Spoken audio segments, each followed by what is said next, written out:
সকলকে শোকের জগতে ফেলে পৃথিবীর মায়া ত্যাগ করেছেন কিংবদন্তি তবলাবাদক ওস্তাদ জাকির হোসেন।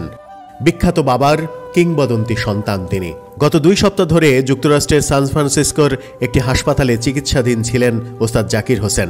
অবস্থার অবনতি ঘটলে তাকে আইসিইউতে নেওয়া হয়েছিল। স্থানীয় সময় 15 ডিসেম্বর শেষ নিঃশ্বাস ত্যাগ করেছেন তিনি। তার বয়স হয়েছিল 73 বছর।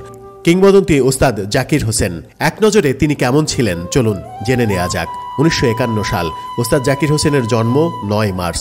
ভারতের মুম্বাইয়ের বিখ্যাত তবলাবাদক ওস্তাদ আল্লাহ রাখা খানের ঘরে জন্ম তার। ছোটবেলা থেকেই সঙ্গীতের পরিবেশে বড় হয়ে উঠলেন তিনি। 1958 সাল মাত্র 7 বছর বয়সে তবলার আনুষ্ঠানিক শিক্ষা শুরু করেন বাবার তত্ত্বাবধানে। তবলার জগতে নিজের প্রতিভা দেখানোর প্রাথমিক পদক্ষেপ শুরু হয় তার তখন থেকেই। 1963 সাল মাত্র 12 বছর বয়সে প্রথম মঞ্চ পরিবেশনায় অংশ নেন। তরুণ প্রতিভা হিসেবে দ্রুত সবার নজরেও আসেন তিনি। 1969 সন বাবা আল্লাহ রাখার সঙ্গে আন্তর্জাতিক মঞ্চে পারফর্ম করেন। এবার এটি তার আন্তর্জাতিক সঙ্গীত জগতে প্রবেশের প্রথম দ্বার খুলে দেয়। 1970 সন যুক্তরাষ্ট্রে যান এবং আলী আকবর খানের সঙ্গীত কলেজে তবলা শিক্ষক হিসেবে যোগ দেন। একই সঙ্গে পশ্চিমা সঙ্গীতের বিভিন্ন ধারার সঙ্গে কাজ করেন তিনি। 1971 সাল বিশ্ববিখ্যাত ব্রিটিশ গিটারিস্ট জর্জ হ্যারিসনের সঙ্গে কাজ শুরু করেন। এ সময়ে শাস্ত্রীয় সঙ্গীত এবং ফিউশন সঙ্গীতের সংমিশ্রণ করেন তিনি। 1973 সন শক্তি নামক ফিউশন ব্যান্ড গঠন করেন, যেখানে জ্যাজ এবং ভারতীয় শাস্ত্রীয় সঙ্গীতের মেলবন্ধন ঘটে। এটি জ্যাক জন ম্যাকলাফলিনের সঙ্গে তার দীর্ঘমেয়াদী সঙ্গীত সম্পর্কের সূচনা। 1980 সন মেকিং মিউজিক অ্যালবাম প্রকাশ করেন, যা ভারতীয় সঙ্গীত এবং পাশ্চাত্য সঙ্গীতের মেলবন্ধনের অন্যতম শ্রেষ্ঠ উদাহরণ।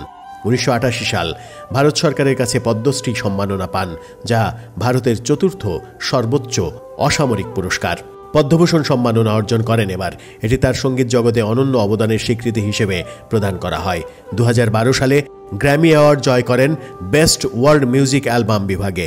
এটি বিশ্বজুড়ে তার জনপ্রিয়তা ও প্রতিভার প্রমাণ দেয়। 2024 সালের 15 ডিসেম্বর ওস্তাদ জাকির হোসেন যুক্তরাষ্ট্রের সান ফ্রান্সিসকোর একটি হাসপাতালে মারা গেলেন। সোমবার 16 ডিসেম্বর জাকির হোসেনের পরিবার এক বিবৃতিতে বিষয়টি নিশ্চিত করেছে। পরিবারের বিবৃতি অনুসারে আইডিওপ্যাথিক পালমোনারি ফাইব্রোসিস থেকে উদ্ভূত জটিলতার কারণে 73 বছর বয়সে তিনি মারা যান। কিংবদন্তি তবলাবাদক জাকির হোসেনের প্রয়াণে বিনোদন প্রতিদিন পরিবারের পক্ষ থেকে গভীর শ্রদ্ধা এবং সমবেদনা।